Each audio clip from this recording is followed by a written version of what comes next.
Yo, yo, yo, yo, yo. What up, guys? It's your boy T Dub. What's blazing the sports? Guys, yes, listen, we're back at it like a crack at it, giving you boxing geekers this work.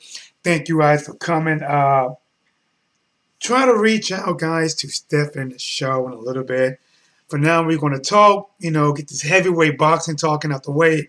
I'm telling you right now, I am beyond happy with the stage of heavyweight boxing. If you guys was fans a few years ago, you know what stage the heavyweight boxing was in. It was like they were trying to find a heavyweight. They was taking these football players and then trying to turn them into boxers, and they'll do good for a while till their chin get checked like a Nike sign. Now look where we at. Now look. Anthony Joshua, Tyson Fury, Deontay Wilder, and you get the other names coming up. Ife Jabba, Stephan Shaw, what's his name? Adam Konoski. We just Big Baby Miller just signed with Top Rank.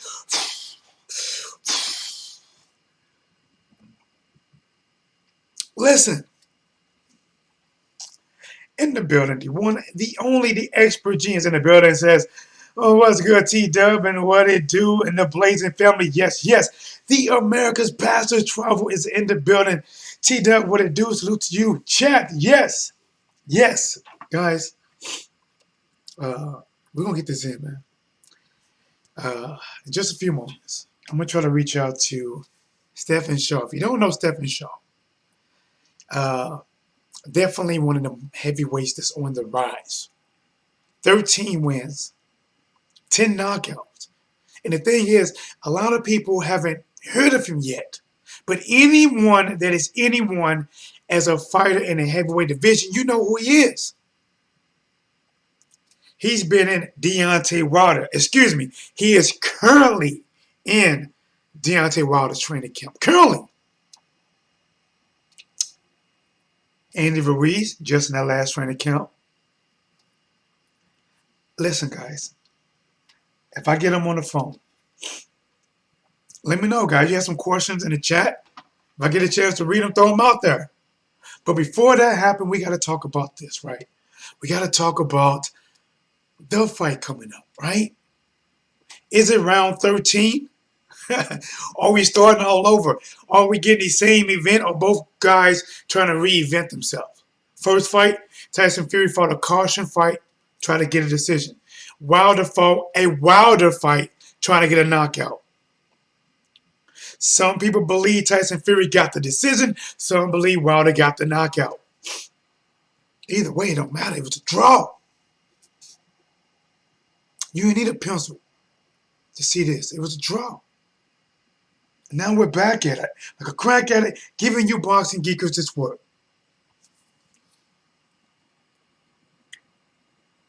All right, guys, give me 1 second. Let's get some music. Lola, do your thorough dizzle.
All right, guys, just reach out to the champ, man. Right now, he's still a little bit busy. I know he's training with Deontay Wilder. I asked him, guys, I don't know if we're going to get it. I doubt it. But I said, hey, man, just in case it Wilder have a little bit of time, man, you get a chance to call in, you know what I'm saying? Go on there and let him call in, too. But, guys, listen, man, let's talk about it. Until he reaches back, because I'm not sure how long we're going to be tied up, but we got to work. We got to get this in. Anthony Joshua said, listen, he wants to win it. Believe it or not, Tyson Fury says he is 3 fights and done. 3 and done. This Wilder fight, Joshua fight. All right, hold on, just text me something. Just leave it. Okay.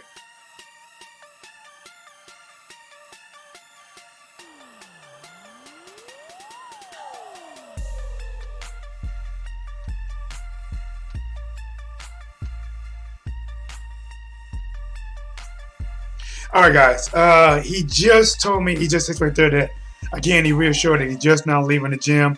I don't think he's going to have Wilder with him, but it would be nice. I doubt it. But listen, man, I hope I could get him in because I want to ask him so many questions. Think about it. He is inside the camp with Wilder. And if some of you guys don't know, when I called the Andy Ruiz fight, he was one of the chief sparring partners in the Andy Ruiz camp. And remember, when T-Dub was asking him questions, I thought he was going to be biased. I said, okay, right? You're in the Andy Ruiz camp, which means that's who's paying you. I didn't say it like that. I'm like, listen, all right, who you got to win? Who you think is going to win? Andy or Anthony Joshua? Most people, if you're in that same camp, you say, oh, my guy's going to win it. He's training so hard. Listen, he came right out and said this. He said, listen, I got to be honest, man, the weight kind of bothers me. I'm picking Anthony Joshua. It kind of blew my mind. Listen, T-Dub wore fitteds and snapbacks all day. It kind of blew it off my head for a second. I was indoors and felt the gust of wind. But see, even at that time, something made me want to change my pick, right? Because I picked Andy Ruiz to win. I ate all kind of crow to this day. I can't spit the crow taste out of my mouth. But oh, shit, Lola's still going. Hey guys, Lola don't know when to quit, man. Lola don't know when to quit. All right, so listen, let's talk about it. The state of the heavyweight boxing right now, guys, honestly, it's in a very good and rising position. We don't know what hiccup's going to come down the line when there have been so many different, like this ESPN, there's a PBC, there's Showtime, there's the Zone. We don't know. I know a lot of time having competition can be good. Having competition and options for fighters can be good when you're talking about getting the best bang for your buck. Like Mikey Garcia jumped over for Errol Spence Jr. in a PBC Fox pay-per-view. Now he's jumping over, getting another bag with the Zone to fight Jesse Vargas on the Zone. I get it, but in these type of cases, it works out. It could work out for the fighter, and it also can work out for networks if they can be able to jump like Mikey because you're not tied down. But how many fights will it actually prevent? How many fights would it be used as an excuse? When you look at Jamal Charlo and Canelo, you can kind of say, okay, they got a little bit of an excuse. Even though they're talking about they sent them some kind of BS contract through social media to fight. Where's the excuse for Demetrius Andrade and Canelo? Where's that excuse? Listen, I think if you send Demetrius Andrade an Instagram, Twitter, Facebook, Tinder, like, he would swipe right to get that contract and sign it. Where's that work? Derek Brown. What's up, Derek Brown? That's my homie, man. Hold on, bro. I got you. Hold on. I got you, Derek. Derek Brown says, I see Wilder winning by a mid-round KO. Whoa, everyone she goes, they be like, so player. That's my boy American Path to Travel. All right, guys, listen, man. Let's talk about this. When they come down to this actual fight, right, I talk my shit, right? I give you my spiel. I let you know what I'm thinking, how I'm thinking it. And it comes out that way. Sometimes it's smooth. Other times it's rough and rugged. But I give it to you straight. Like a shot at the bar. No chaser. No salt lick. Nothing. But let's talk about it.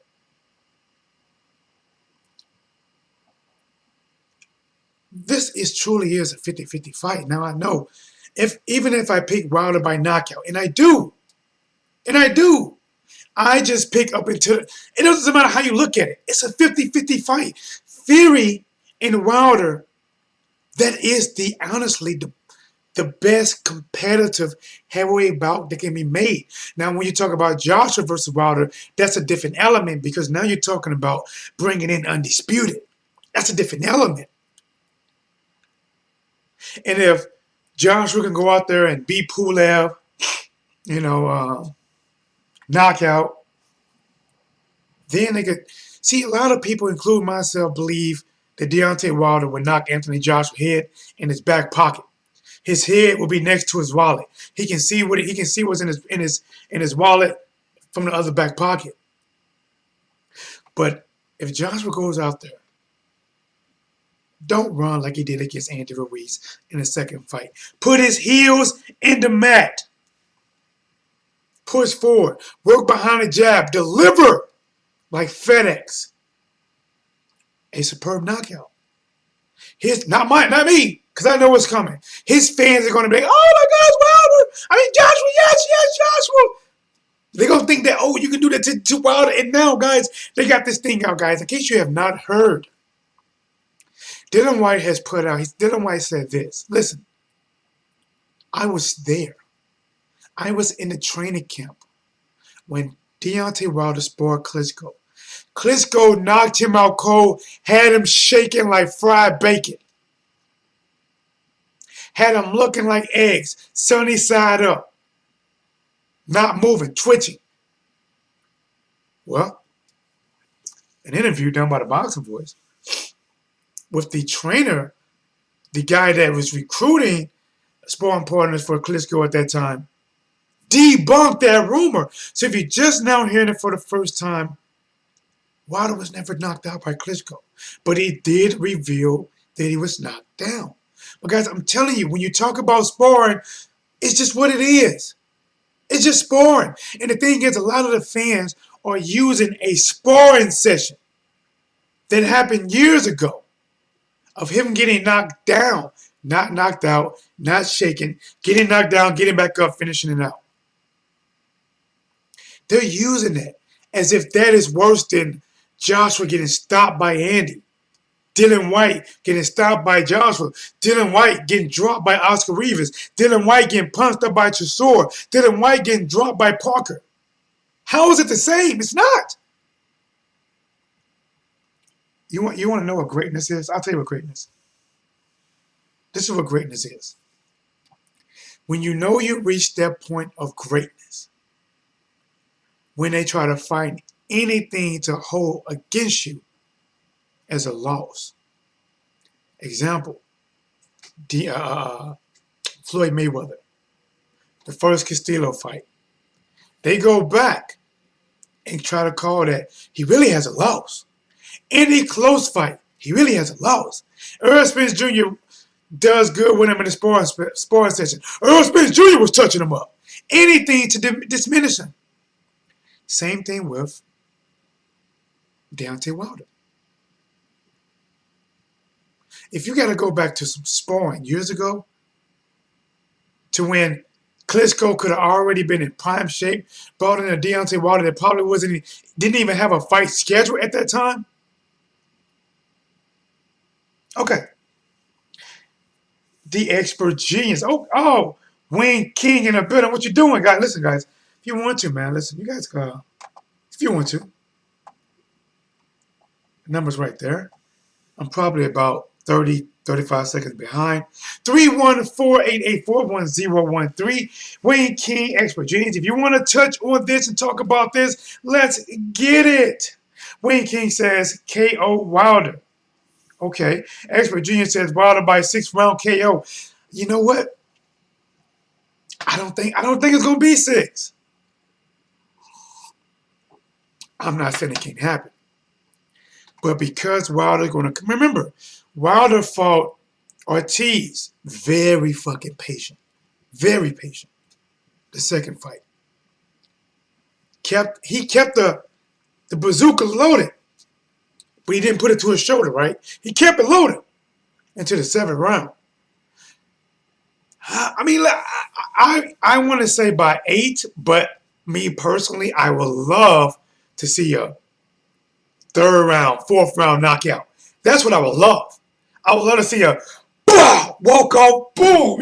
Like just because I just don't want to see it go. Hold on, guys. Yo, you loud with your boy T Dub. Who's calling? Where you calling from? And let's talk about it. You already know it's the World A Football is calling from OKC. OKC, talk to me. And like, I just want to get on touch on a few things. First, I'm gonna start out with these little spar rumors Dylan White came out with. Hey, G. Hey. I'm sorry, man. I think it's Stephan Shaw calling. I'm gonna call you right back. All right. All right.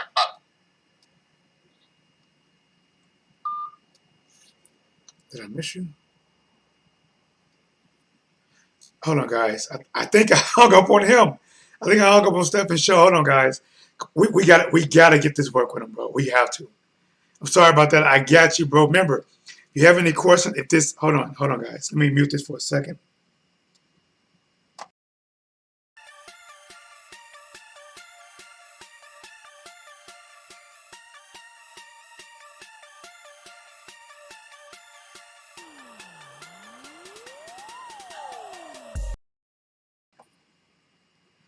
All right, guys, listen, we are live with the one, the only, the St. Louis own heavyweight bringing more pain than two bad nurses. Stephan Big Shot Shaw, what is going on, brother?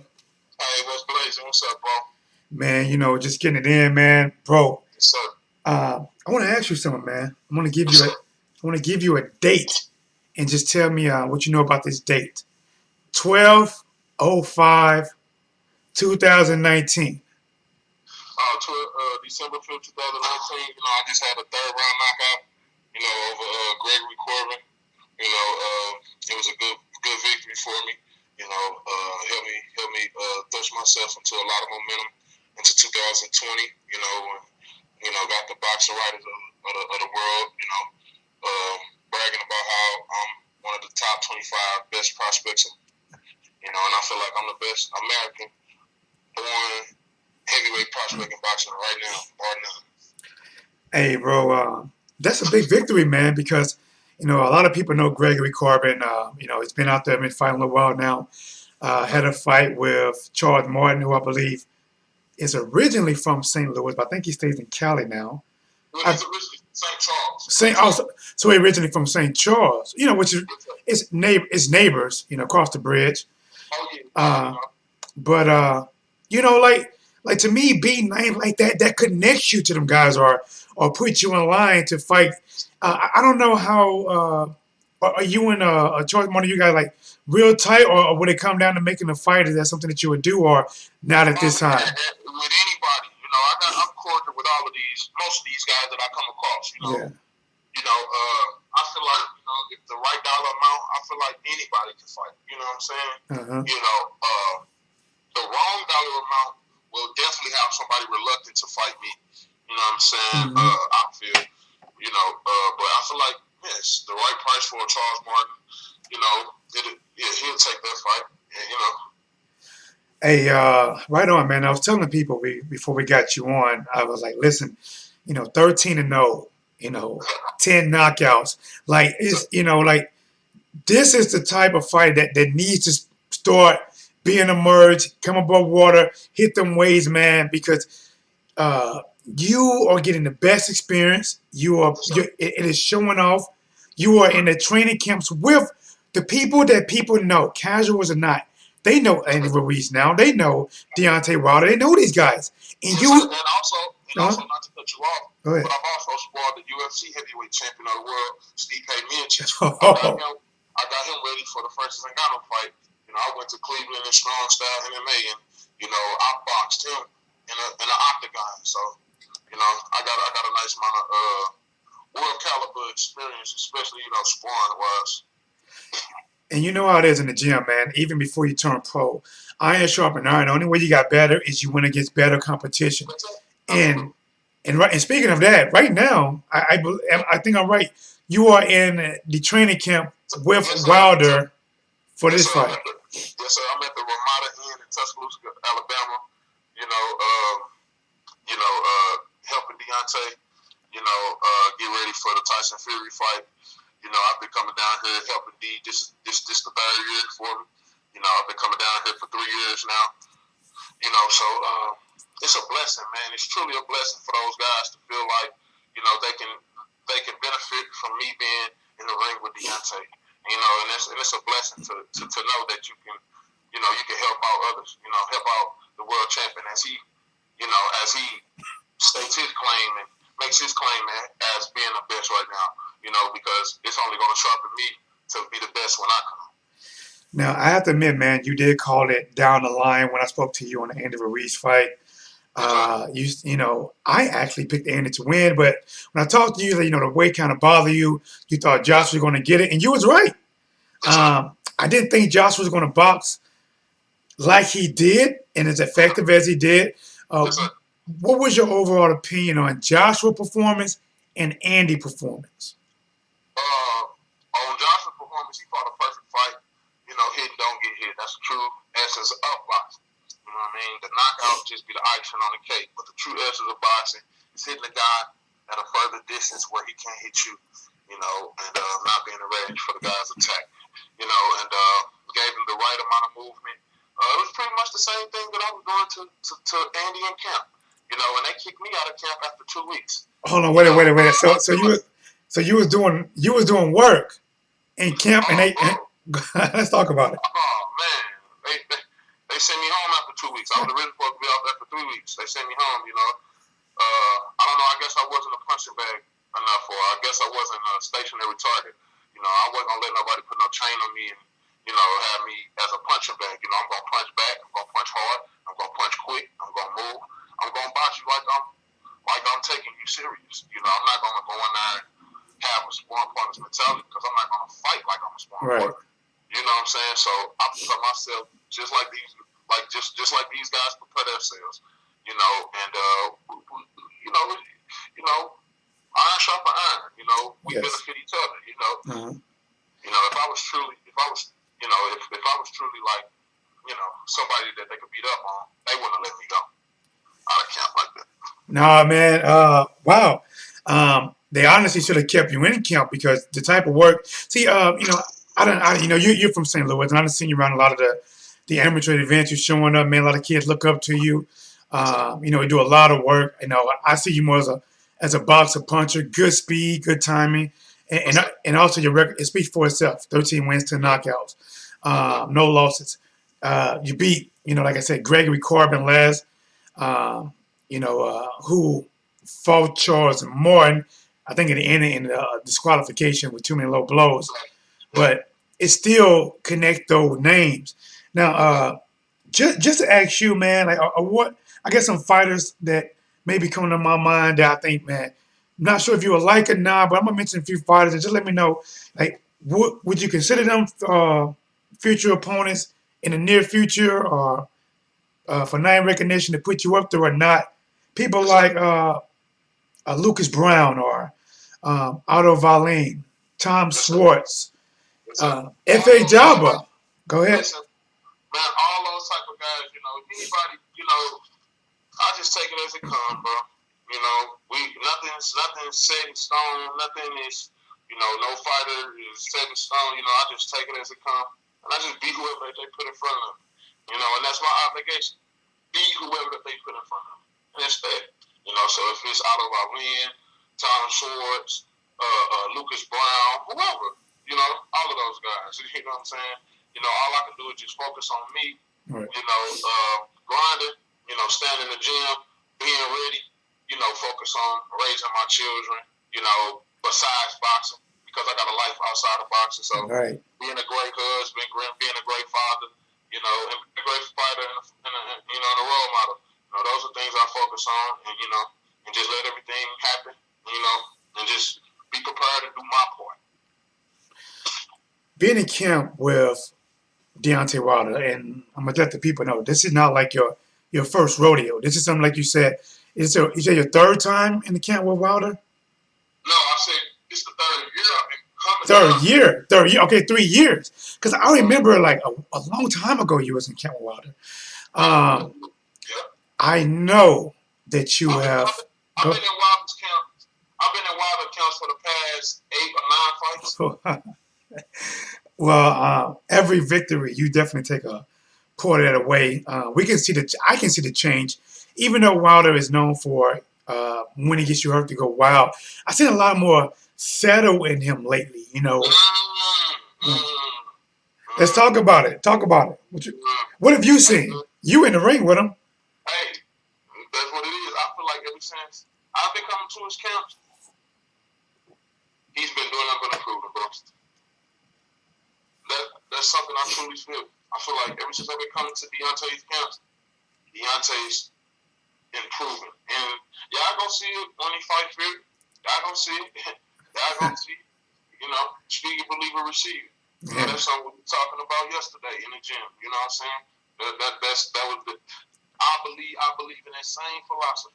You know, everything that brother you know, everything that he represents, you know, as far as certain things like, you know, speak it, believe it, receive it, you know, feeling blessed, feeling like this guy's gifted, you know, I feel like I'm the same way, you know. And it's a blessing to be in a guy's camp like that. Right. And you can see it manifesting in how we both perform. And people might not know, man, but I'm on the phone right now, guys, on the line with Stephan Big Shot Shaw, man. And even when I see you in person, you're just a normal dude, man. You know, you know, I might just I catch you at events. You're just a normal, approachable dude, but you're about your business and you handle your business in the ring. I would have to say this, man. With boxing being so demanded, what are some of the sacrifices that you face to reach your dream and goal and to be a world champion in boxing? Oh well, man. The biggest sacrifice I have is spending time away from my children and my wife. You know, I feel like that's the greatest sacrifice that I do make. You know, my children are grown boys. You know, my oldest son is 6, and my youngest son is 2. And you know, whenever I'm not in that life, those are pivotal days. You know, especially being young black males. Right. But the thing about it that makes it positive and beneficial is that their daddy is doing something positive. Mm-hmm. The dad is not going away for months at a time because he's incarcerated. That dad goes away for weeks at a time because he's trying to provide you guys a better life. And when daddy come home, you know, you guys have fun and, you know, you spend time, you play with daddy. You know, daddy give y'all his undivided attention. You know, daddy loves y'all. You know, that's my biggest thing, man. Like right now, you know, I'm not at home with my wife and kids. You know, whenever I get ready for a bout, you know, I fly out to San Diego to isolate myself. And, you know, I feel like that's the biggest sacrifice, you know, that I make. You know, times with my family, because I don't really have no friends. So the quality time I don't have with my family, you know, that's the biggest sacrifice I feel I make.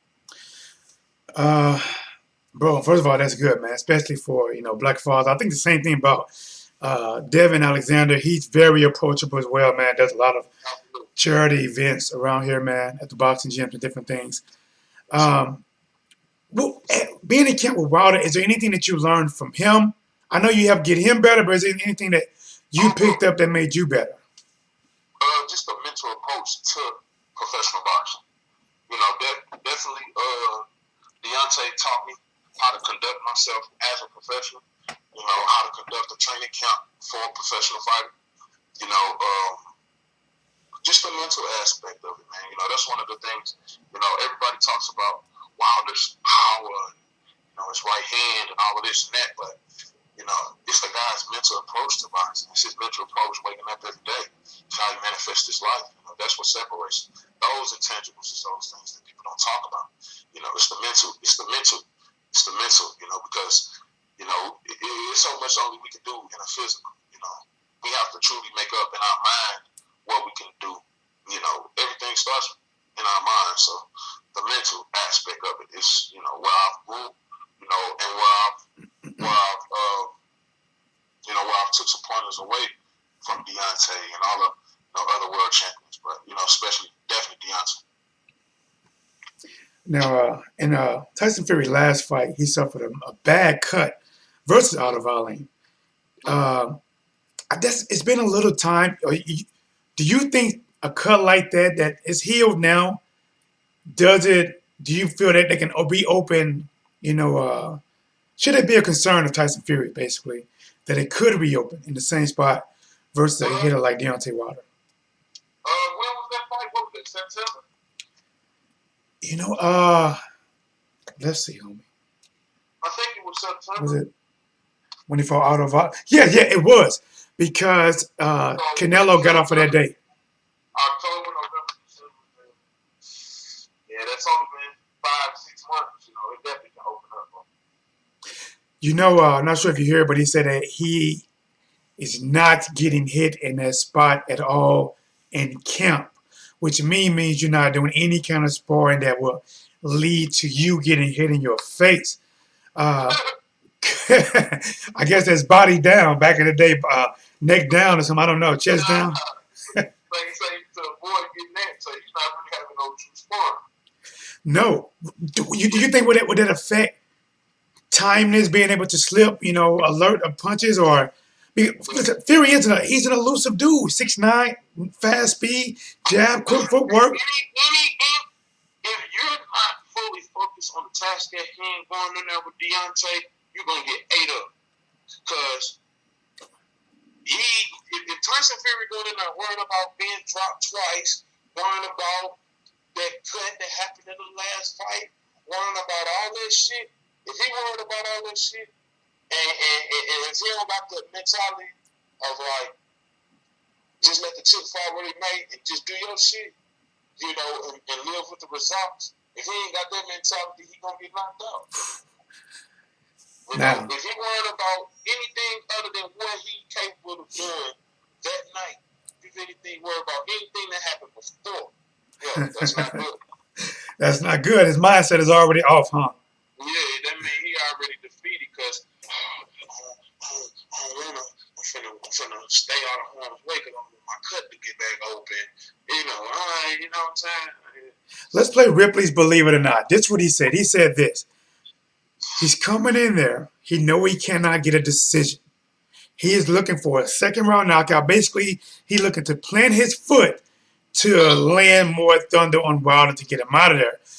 Ripley, believe it or not, do you really believe him, or is he just trying to get you to believe that and actually come out and do more of a Joshua versus Andy Ruiz style and just basically boxing the outside?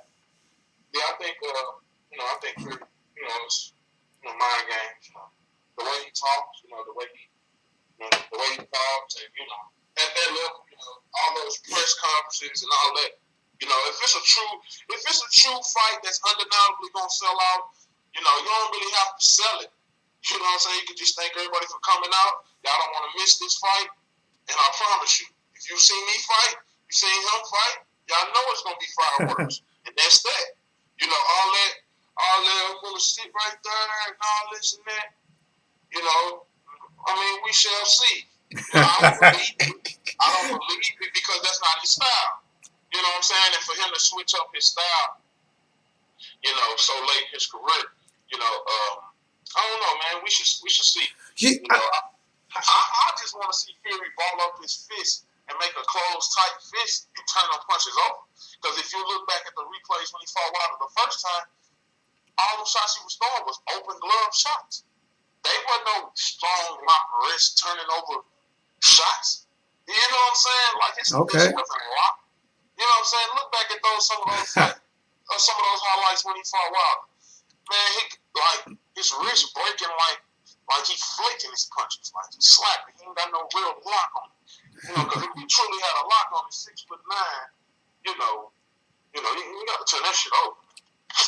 12th round, that fight. Wilder hit that man with a right hand, left hook. He goes down. At that point, what was you thinking in the first fight? When he dropped him in that 12th round with not just a right hand, but a left hook. Wilder was basically like, yes, Fury is actually out cold for a few seconds. What were you thinking about, like, leading up to that moment, and after that moment? Well, up to that moment, I was thinking that Deontay needed something dramatic like that, to put himself, to put himself back into the fight because, Fury was moving and, he was making Deontay miss. And to the crowd, if you look back at it, it looked like Fury was winning. But you go back and do the replays, he wasn't really landing that many clean shots on Deontay. You know, but live, like when you first saw it live, because that's how the judges score fights. They don't score fights going back and checking and seeing. You know, they score everything is scored off of live. You know what I'm saying? You know, like the long count knockdown. A lot of people said that it was a long count. I feel like it was. I feel like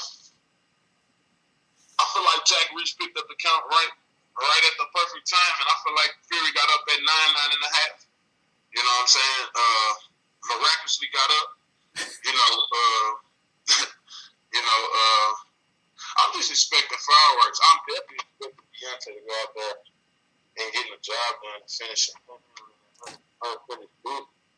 You know. Your voice turned. There you go. I think you're back. You was a little bit muffled for a second. Oh my bad. I said I think. I'm just excited, man. I'm ready to tune in.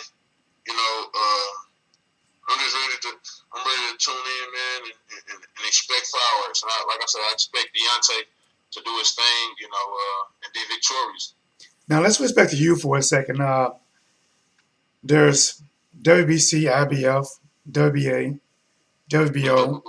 When you look at those rankings, is there anyone for you that you say, you know what, I want to target these rankings, they have these many fighters, and I'm going to move up that way to get my title shot? I'm just trying to get a minor title.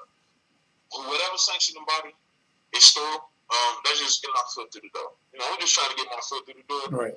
You know, I'm trying to get my whole body through the door because my foot, get my toe at the door. You know what I mean? I'm just trying to get my whole body through the door, man. You know what I'm saying? You know, my time gonna come. You know, I feel like, you know, so like I say, any of those little titles, little NABO title, you know, NABF, you know, USBA title, WBA, NABA title, NABA USA title, something like that. Something right. Just to get my rankings up. Now, what's coming up next? I know you just fought, like I said, last month, been a little over a month now. Anything in the pipeline right now, or are you still trying to figure out the next fight from here? I'm just training. You know, my next fight is still to be determined. You know, but I feel like it should be sometime in. I feel like it should be sometime in March. I'll be fighting. So. Now, do you have any restrictions? Like, you know how like you only can fight on BBC, Showtime, or can you go to any one of like the Zone, PBC, Showtime, any of those like that? See, I can go anywhere. You know, that's the benefit of being with Lou DeBella. You know, DeBella Entertainment has a great working relationship with the Zone. He has a great working relationship with ESPN and Top Rank. You know, so you know, I'm pretty much. I feel like I'm open for all networks I can be displayed on. You know. All right. Now, final words. I guess maybe this match will happen. I don't know, man. But I'm thinking about Anthony Joshua versus Deontay Wilder. Do you have any early predictions? Do you think Wilder can get him, Joshua? What are your thoughts on that? Deontay. I got Deontay. I got Deontay beating Joshua. I think he takes his head off personally, but yes. I think the toughest challenge for Wilder is Fury, because he is so elusive and he's tall with it. I think honestly, after Wilder beats Fury, I don't see anybody in the near future. I think. But listen now. Now, if Joshua tries to fight that same type of fight with Wilder, you know what I'm saying, that same stick and move style, he can have some success with that. You know, he definitely can. You know, he can definitely have some success with that. You know, because that's because basically that's what you just said, that Fury. Yeah. That Fury, that's his benefit, that he can stick and move. And Joshua just showed you that he can stick and move. So if Joshua applies that and incorporates into his boxing game, you know, and add not being stationary and what about the reach factor? Lean muscles. I think Joshua's biggest problem I think Joshua's problem was he was trying to bulk up too much. You know, he was trying to be too muscled up. You know, and you see when he was 237 in the lean muscles, that's a boxer's body. You know, a boxer has a body has a long elongated muscles, not tight dense muscles. You know, a bodybuilder physique is not good for boxing. More of a basketball, baseball, swimmer's body is good for boxing. What about the reach factor? When he did it against Andy, he had like a 4 to 6 each reach advantage. When he fight Wilder, he would be at a disadvantage. I think Wilder has maybe an inch. Like an inch on him. So could he really stand back and play touch you game? Remember, he wasn't trying to hurt Andy; he was trying to touch him. Yeah, that's true, man. I don't know, man. I feel Deontay gonna beat him. I mean, that's what I do feel. I feel Deontay gonna crush him. I think that style that he did against Andy, it would allow him to go more rounds with Wilder. That's why I say it'll benefit him better. Mm-hmm. You know what I'm saying? I feel like that style would be more beneficial to him fighting a Wilder than just trying to just stand there and trade with him or whatever. All right, I'm going to get the last word, guys. Remember, I'm on the phone right now with Stephan Shaw, big shot, 13 wins, no losses, 10 knockouts. Do me a favor, man. Give me your overall thought on the Fury versus Wilder 2 and give out all your social media. Guys, if you are in here now, check my description. I know I have a link to his Twitter. So go there, check it out, follow him on Twitter. If you have an Instagram or anything else you want to follow, go and let them know now. Yes, sir. You can follow me at Stephan Big Shot Shaw on Facebook, and you can follow me on Instagram and Twitter at Big Shot Shaw. You know, and again, you can check me out. I'll probably be back in the ring this March, and looking for a great 2020. You know, kicking the year off like I left 2019, and to speak on that Wilder Fury fight again, I feel like my boy Deontay gonna be victorious and gonna have impressive and dominating victory, and it's one you guys don't want to miss. Great. Listen, we got to plan a couple more conversations and definitely track you all the way to your next fight to March when we find the opponent out. Listen, man, we're going to do this. Thank you again for representing St. Louis, representing Black American fathers. Thank you so much, brother. Thank you, bro. You got it. Guys, man, there it is. I didn't see a lot of questions. I kind of peeked over to the chat. I didn't see a lot of questions. I was going to see if anybody has something different. So I just went off the top of my dome, guys. I mean, remember that is Stephan Big Shot Shaw right now. He is currently in camp. Just left the gym with Deontay Wilder. He gave you his thoughts. And listen, you guys should listen. This was your time to ask questions. This is your time right now. You can just ask him and I'm going to read them. They can be a super chat, non-super chat. The Wonderful Life of Bobby J said he is cool. Man, listen, bro. He is very cool. Shout out to Michael Vincent in the building. Mike Caps in the building. American Pastor Travel and everybody else. Thank you guys so much. Lost One in the building said, Wilder, I mean, what did he say? What did Lost One said? Lost One. I don't even care if Klitschko got knocked out in sparring. Okay, I don't care if Wilder got knocked out in sparring. I bet every boxer has been knocked in sparring before.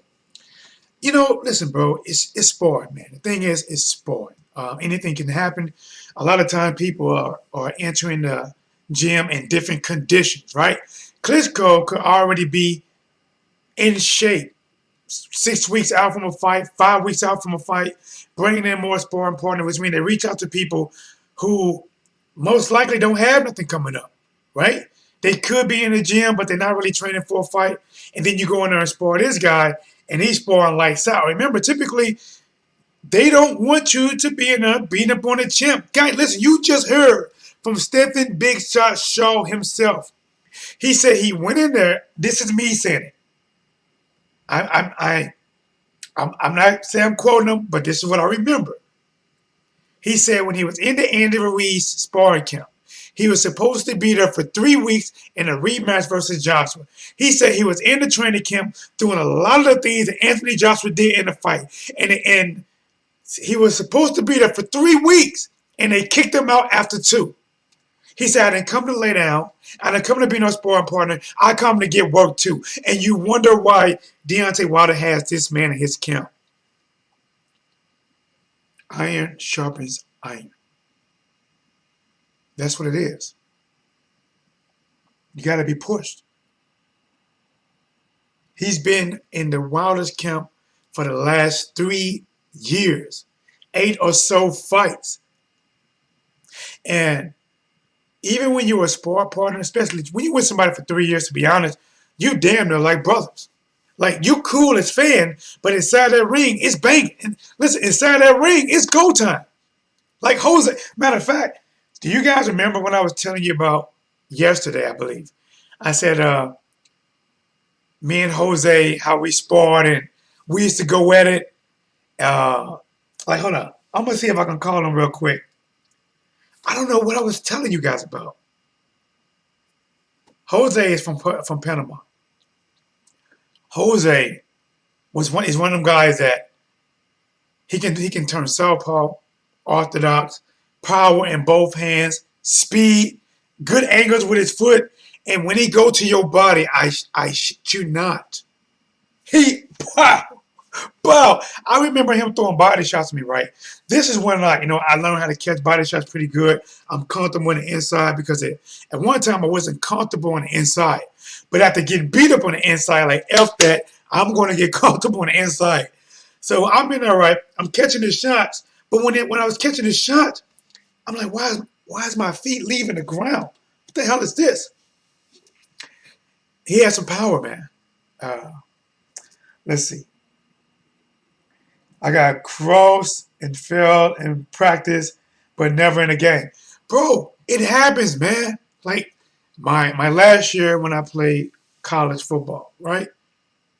I didn't get beat not once. I'm telling you, not once did I get beat at all. As a matter of fact, I had a pick 6, right? But in practice, it happens. In practice, I might blow a coverage. I might get beat. It happens. You get better. You get caught. Think about how many years ago that had to be. Think about how fresh Wilder must have been. Remember, he started boxing around 19 years old. Pretty much rushed into the Olympics. Still picked up a bronze medal. Now you're coming out sparring heavyweight champions like Klitschko. I'm telling you right now, if they fought or sparred right now, it won't be the same.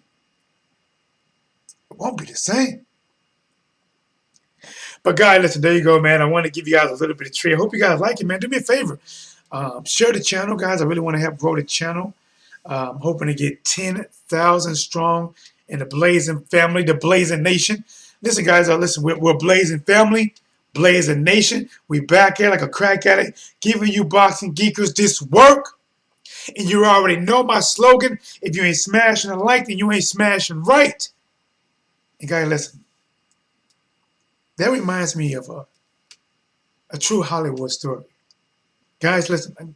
This is 100% true, right? So I was single, newly single, right?